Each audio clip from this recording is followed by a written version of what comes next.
The second angel sounded, and something like a great mountain burning with fire was thrown into the sea.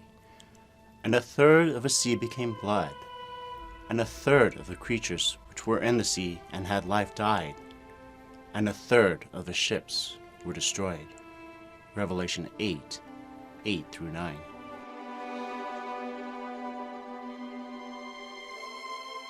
As it says, and something like a great mountain burning with fire was thrown into the sea.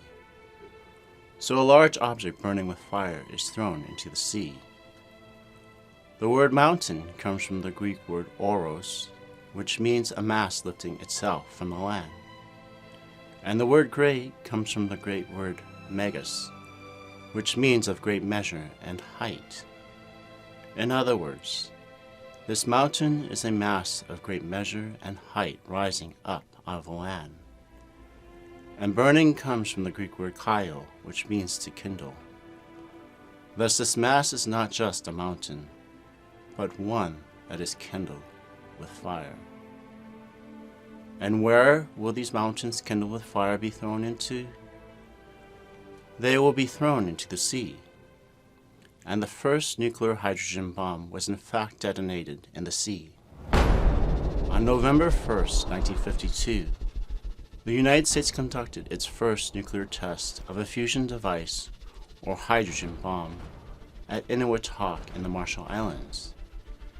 It exploded and destroyed the island of Ilugulab and parts of nearby islands. History today.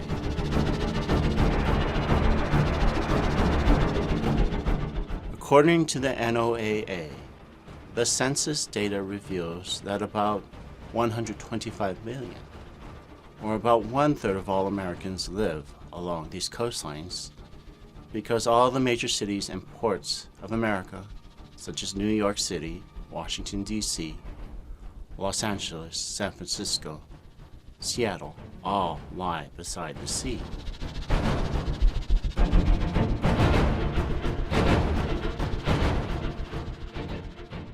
It has long been discussed by the Pentagon that Russia intends to create a nuclear tsunami of enormous destructive force with their nuclear weapons. And according to its sources, Russia has also created weapons unlike anything the world has ever seen before.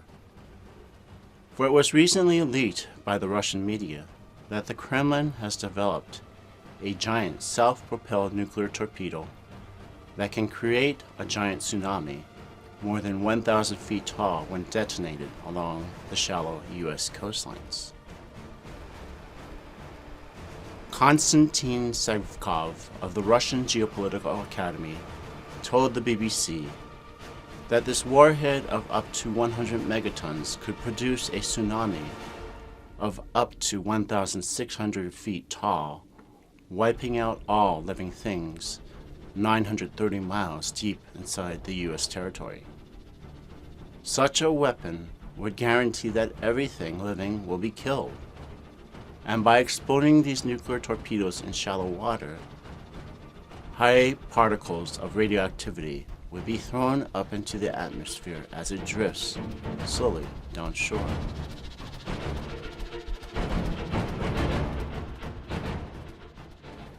The damage of the nuclear explosions in the sea will bring a significant atmospheric damage caused by the ensuing nuclear winter.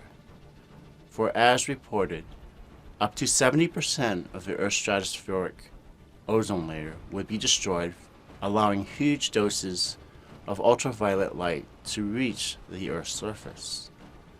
The UV light would kill much of the marine life that forms the basis of the food chain.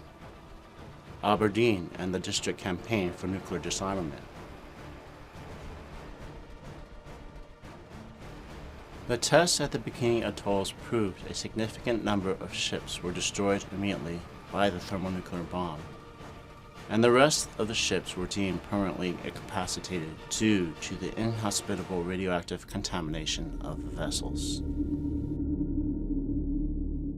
Thus, at the second trumpet, a third of the sea shall become blood, and a third of the creatures which were in the sea and had life shall die, and a third of the ships shall be destroyed.